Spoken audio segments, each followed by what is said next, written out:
I'm Edwin Warfield, the publisher of Citybiz, and I'm honored today to interview Amy King, the CEO and founder of Pallet. Welcome, Amy. Thank you, Edwin. Can you provide an introduction to Pallet, and can you explain what you mean by fighting homelessness at scale?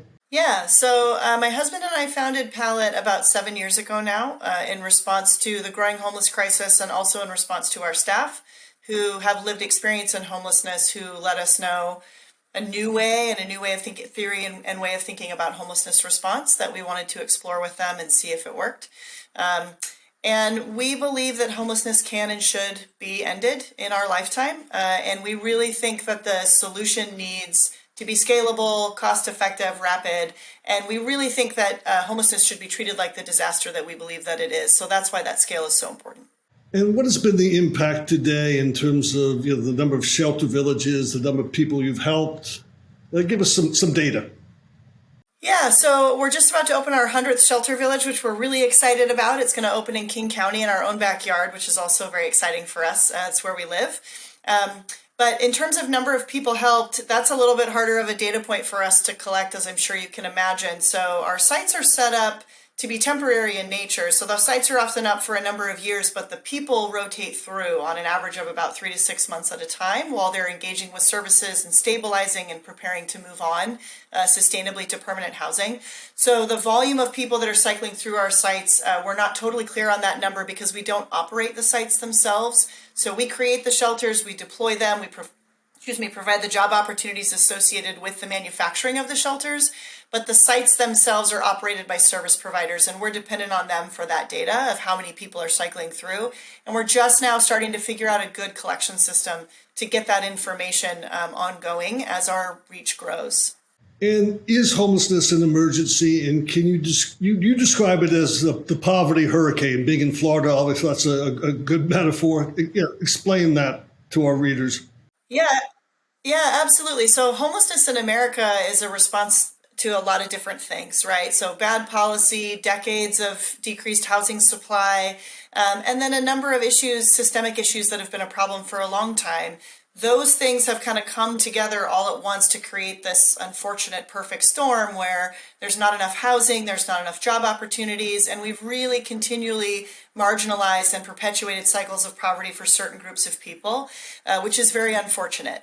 And the result of those experiences and a lot of the trauma that's happening in America is resulting in mental health issues, substance use issues, all kinds of things. And so what's happening, what you're seeing today is massive amounts of people gravitating towards living on the streets because one, they can't access housing at an affordable price. And two, there's a number of other issues that are incorporated into that problem that kind of drive people to the streets or are a result of their experience on the streets. So we've created this hurricane of poverty, of marginalization, where we just continually push people down and create barriers to their success in reintegrating into society. And the outcomes of that we're seeing very much today. And for me, it's very much an emergency. When you have 500,000 people on any given night across America sleeping outside and at danger and at risk of dying, that's an emergency. That's no different than people that are displaced by disasters. I mean, those people need a place to stay, to shelter while they figure out their recovery and getting their homes back. This is exactly the same, and I can't understand why we don't treat it that way. And can you share some of the data on homelessness? My son lives in LA, in downtown LA, and I saw some of your statistics on that. So share some either some national or local or regional data in terms of homelessness. Yeah, so as I mentioned before, on any given night right now, numbers show that there's a little more than 500,000 people, 500,000 plus people that sleep unsheltered on the streets of America on any given night. That's a lot of people. We also know that this is not just a domestic issue. So there's billions of people across the globe that are involuntarily displaced by homelessness, natural disasters, and climate issues, and then geopolitical conflict and war. So we have more people involuntarily migrating today, almost more people involuntarily migrating today than we had at World War II times. So if you think about that, these are large populations of people that are misplaced for a number of reasons, and they don't have a place to call home. And, data-wise, there's a million reasons why this happens. So again, there really isn't good, consistent data as to the driving forces. There's a lot of theories and a lot of people who analyze the data and think they understand why homelessness and displacement occurs. We have some general ideas around that, but really, I don't think we know the true gravity of the situation from a data perspective, because it's really hard to collect true, valid data on transient populations that are moving around. So the data we have is somewhat helpful in characterizing the problem, but not truly helpful, in my opinion. In places like Los Angeles, which you mentioned, there are, I believe, over 60,000 people that sleep unsheltered in just the city of Los Angeles alone. That is horrifying and terrible, and the city knows it, and they're working on it very actively in connection with the county. We have about 13 sites there, I believe, that are actively working. And again, the causes of homelessness and the driving forces to get people out of homelessness vary widely. Giving someone a home does not necessarily solve their homelessness. That's a common misperception, that giving someone keys to an apartment will end their homelessness. It's just not true. What we're finding today is that the vast majority of folks experiencing homelessness have an opportunity to exit, that do have an opportunity to exit will, if given the right access to services and support. And that has to have some variety of choices for them. One other really interesting data point that I think is really important to note here, and we really want to increase the narrative around, it's a common misperception that we need a permanent housing unit for every single person that's sleeping outside without shelter today. That is not true. The vast majority of folks that are experiencing homelessness, especially in America, belong to someone. They are a child of a parent, they are a parent, they are an aunt, an uncle, a cousin. They have a place that they can return to for the most part, if they can be rehabilitated to a place that they can return home, and assuming that that home is safe, which is not always the case. One really interesting data point is in the city of San Francisco.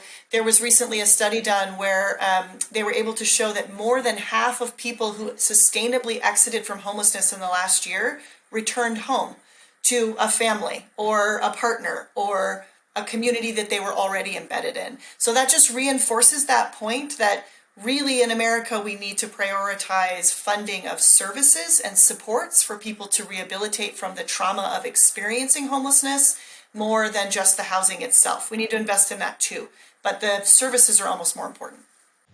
As I was doing my homework on your company, I was just sort of blown away when I came to understand that this was not a nonprofit, but that you were going to be a public benefit company. And I just think that changed my whole, that just elevated my interest, because I'm sure there are thousands of nonprofits addressing homeless. Walk me through that decision. How did you, hey, I'm not starting a nonprofit, I'm going to start a public benefit company. Walk me through that process. Yeah, it's a great question. And I'm so glad you asked this, because this is really important to us. So my husband and I have also founded a nonprofit. So we definitely see the value and the purpose of nonprofits in the greater ecosystem of human services and response. And obviously, that's sort of been the default for decades in America. And it's a good tool to use to provide services and support for people utilizing philanthropy. But I think we also can all acknowledge and admit the fact that those philanthropic opportunities are often not sustainable. They're really hard to fund.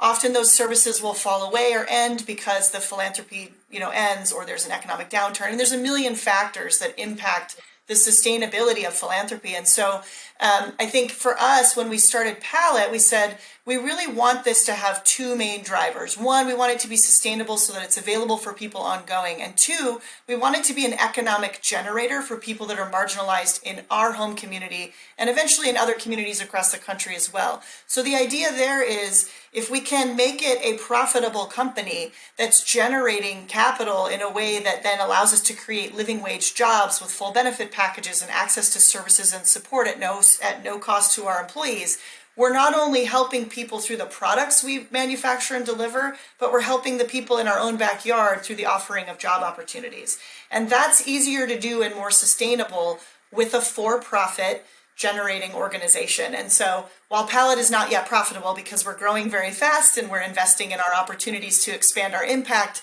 we do find that this model allows us to draw a different kind of capital. So we do have social impact investors that are investing $1 to make more dollars to feed this problem and to continually search for solutions. and it allows us to have the company in perpetuity and not be concerned about access to philanthropy. So walk me through what's involved in building a shelter village and how do you integrate the social services? Yeah, so it's a great question. So when we manufacture the shelters, we manufacture them in our shop in Everett, Washington, which is where Boeing is. We make them in a panelized fashion. So they deliver to site we can fit about 25 to 30 of our smaller shelters in a 53-foot semi.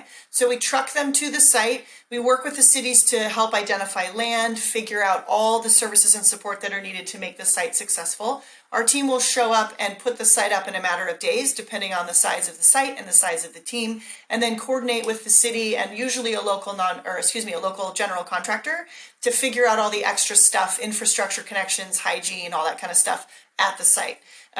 Pallet has recently launched and about to formalize a launch of what we call our dignity standards. So these are 5 standards that we require our customers to meet to ensure that our sites meet the standards that we have for use of our product. This is very uncustomary, but something that we're really passionate about. We want to make sure that our shelters are being used for their intended purpose. So we are now contractually obligating our customers to use them in the way that we see as appropriate to ensure the rehabilitation of the residents who live there. So as I mentioned before, we don't operate our sites. We leave that to boots on the ground, local service providers who understand the population in need and the service landscape that they need to leverage and utilize.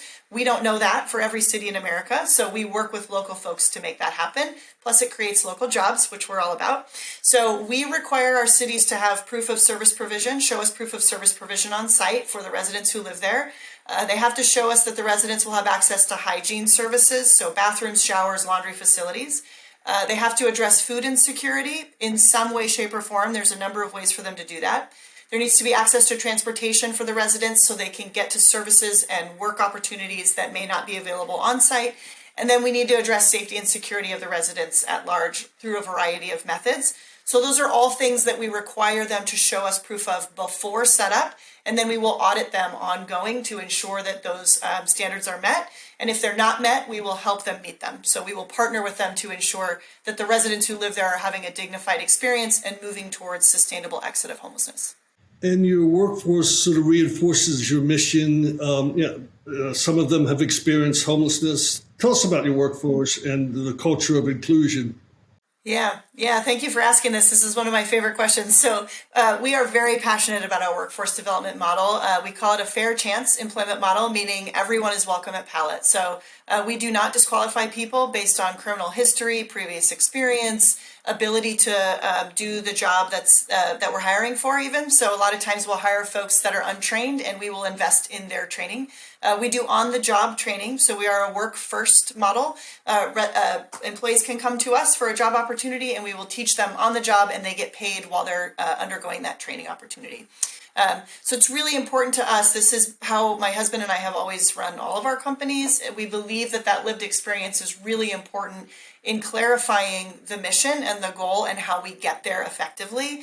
Knowing that we're addressing a large population of people with a variety of needs, we need a lot of input from people who've walked that journey to better understand how to meet those needs in an effective way. So we have always employed folks with lived experience in homelessness, listened to them, and put them in positions of leadership to influence decision making and help us understand how to run the company in order to get mission achievement, which is to end unsheltered homelessness in America and then globally as we proceed into the future. So more than 80% of our staff have lived experience in homelessness, addiction, and or have been impacted by the justice system. So the reason why those 3 areas are important is those are all very intrinsic opportunities of isolation, and which homelessness also is. So we want to figure out how to get people rehabilitated, but also reintegrated into society, moved out of that space of isolation and back embedded in communities of support.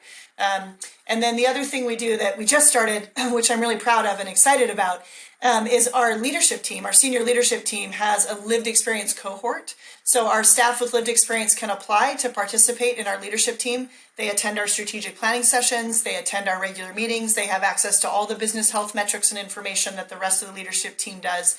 And they influence and inform decisions as well as make those decisions. So we want to stay away from that tokenization process. We want to give them authority to actually participate in helping us make decisions for the business's interest and the interest of the people that we seek to serve. So let me put my venture capital hat on. Let me ask you, what are your plans? How are you going to scale Pallet? Oh, great question. So we have a number of plans that are in the works right now. Our intention is to end unsheltered homelessness in America. That has been our goal from day one. And I've always said, and I mean it, that if and when we do that, I'll gladly close up shop and celebrate and go on and solve another problem. The reality, and I mean that with my whole heart, that'll be a big party day at Pallet, the day that we end unsheltered homelessness. But the reality is that there's a lot of other types of displacement, many of which we're just learning about now. Again, from people with lived experience and from just listening and learning and trying to understand how we can better address displacement through the provision of shelter and job opportunities and supportive community. So as I mentioned before, that looks like exploring opportunities for Pallet to engage in disaster response when natural disasters occur, both domestically and globally. And then also, how do we help migrant populations that are displaced involuntarily by geopolitical conflict and war? So those are things that we're looking at very actively right now. We are pursuing additional investment next year to continue to grow our opportunities through R&D efforts in housing, rapid deployment housing that's cost effective and creates jobs, not just here, but globally as well. So we'll be scaling to a global impact over the course of the next few years. And one of your recent customers was Sonoma County. Can you tell us about that story? Yeah, so one of our first customers right after COVID lockdown started was the County of Sonoma, and they declared a state of emergency around their homeless crisis, which many cities do.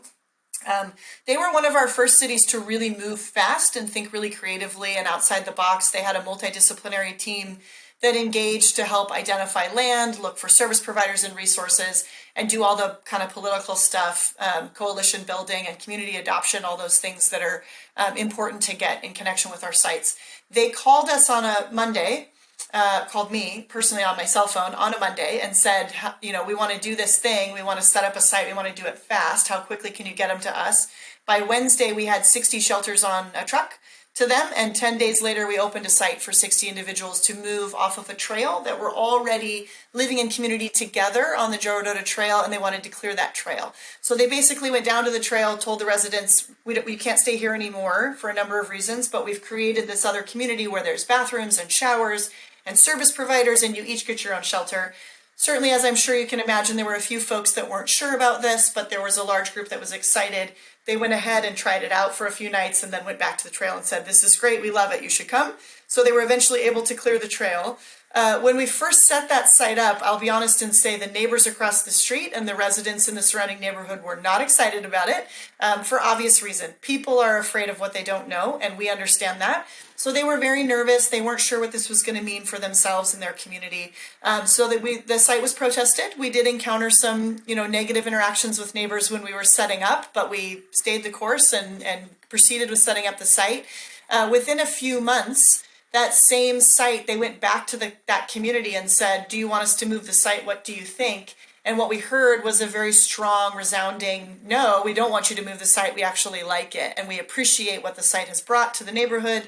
It feels safer. It's cleaner. We know these folks are getting the help that they need. And a lot of the residents who originally protested us were going over, introducing themselves to the residents at the site. They were donating soft goods, bedding, and things like that, and food. They were helping people get to doctor's appointments in town. So what we found was this really awesome sort of mashing together of two different worlds that misunderstood each other, and what we found was relationship building and community integration, which is what we always hope for. So that site is still up today, and as far as I know, I haven't heard in a while, but as far as I know, it's still going well there. Let's take it down to the individual level. I was on your website and there was a story about Tim. Can you share Tim's story?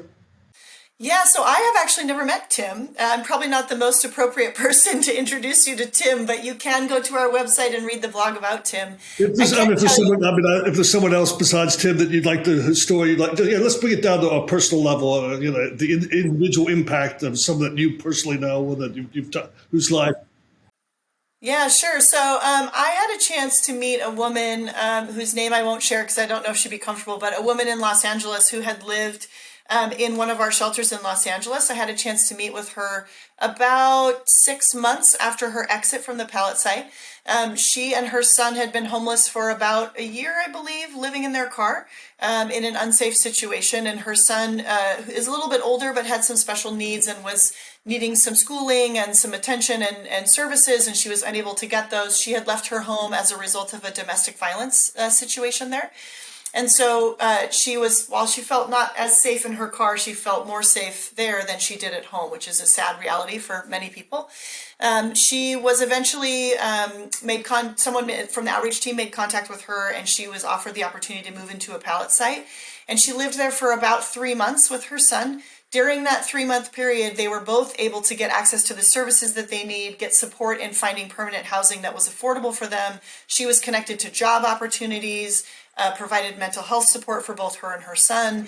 And today, it's now almost a year and a half later, I still talk to her on a fairly regular basis. And they are just doing so great. They're thriving. She and her son are both working. They've maintained their apartment. They feel really healthy and safe. They've accessed healthcare opportunities through their jobs. I mean, it's a complete turnaround from where they were before. And she says to me all the time, if I had not had the chance to stabilize and know I had a place to go every night where I could be safe with my son, then I don't think we'd be here. I think I'd still be struggling to survive on the streets. And so we hear stories like that all the time for folks who they just need a small runway of stability and service access to be able to move on, and then they can sustain their own recovery and they're not dependent upon services ongoing. And there's something beautiful about the ownership of that, and people can sustain that long term. So that's one of my favorite personal stories. I'll tell one other one from a staff perspective. So we have, as I mentioned, a number of staff who have lived experience in homelessness and have had interactions, good and bad, with the justice system. I have one gentleman in particular who came to me about, I think it's been almost a year since he joined us. He was incarcerated for an extended period of time. And when he came to us, he had started learning AutoCAD, inside the prison system. So he wanted to be an engineer, still wants to be an engineer, had never really been educated before because of life choices and circumstances when he was younger. So he came to us with some experience with CAD. We continued to help him with that training. He now trains other people coming to us, newbies into our engineering department. He trains them how to use AutoCAD. He is about to start a graduate program to become an engineer, and he is really excited. We're really excited for him. He's very excited about that. And he helps contribute to the design of our product. And he goes out and he talks to residents and says, what do you like? What do you hate? What do you think we could do better? And he incorporates that feedback into new designs. So that's the kind of cycle that we love seeing, and seeing people learn and grow and educate and kind of accrue wealth generating opportunities so they can have a successful reintegration into society as they grow. So let's talk about, earlier this year you closed on a Series A that included the City Impact Fund. Tell us about that and how you pulled them together and got them interested in the company. Yeah, so as I mentioned before, we are a social purpose corporation, or a public benefit corp. It has a number of terms. What that means is that we have by charter designated our mission as a priority for profit use. So our mission is to create jobs for people that are marginalized, in addition to creating holistic shelter communities to end unsheltered homelessness across the U.S. So what that means is we are drawing a certain type of investor group, social impact investors, who want to give money to grow scalable opportunities to have an impact on society, knowing that it's more than just a financial return that they're getting, that return also has an impact opportunity. So that can look like, a lot of social impact funds invest in environmental reform. A lot of them invest in political reform and those kinds of things. In our case, it's sort of housing and social justice reform. So in this case, a dollar spent or invested in Pallet creates jobs, living wage jobs, that then turn people from needing systems and services to participating in building systems and services. So that's the goal for us. And then also potentially eventually they'll get a return on their investment monetarily as well. But the primary focus is that impact. So we specifically sort of draw a certain group of people. It's a subset of investors that do this social impact work. I will say I think that group is growing dramatically. It's kind of a popular thing to do now, and more groups are wanting to get into this space because they see the value of it, which is great. Groups like City Impact, they joined us in the last round, and they've just been absolutely wonderful to work with. Jeff from their team was my connection. He was just so great and helpful. And they do a lot more than just write checks. So they do write checks to us to help us grow and scale our impact, build the teams, build our opportunities to have that impact domestically and globally.